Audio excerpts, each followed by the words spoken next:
Sebuah rekaman video yang beredar di Telegram pada Selasa, 10 Juni 2025, memperlihatkan sekelompok tentara Rusia yang selamat dari serangan drone FPV Ukraina saat sedang dalam perjalanan menggunakan kendaraan transportasi militer.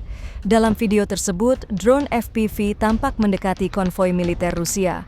Begitu menyadari ancaman, pasukan Rusia segera turun dari kendaraan, menyebar ke posisi bertahan, dan mulai melepaskan tembakan ke arah drone yang mendekat. Setelah beberapa tembakan dilepaskan, drone tersebut tampak kehilangan kendali dan akhirnya jatuh ke tanah dan meledak. Tidak ada korban jiwa maupun luka dalam insiden tersebut. Usai situasi dianggap aman, pasukan Rusia melanjutkan pergerakan mereka.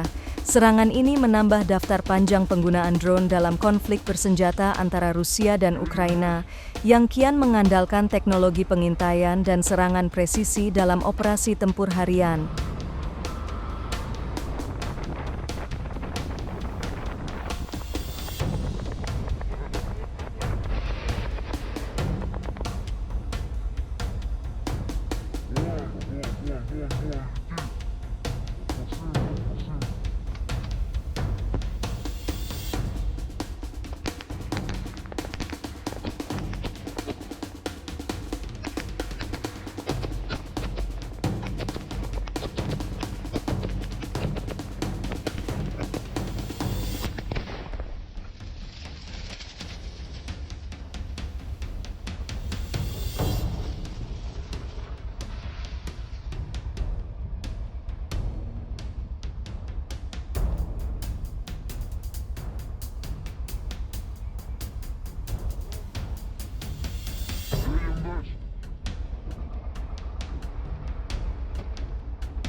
Download Tribun X sekarang, menghadirkan lokal menjadi Indonesia.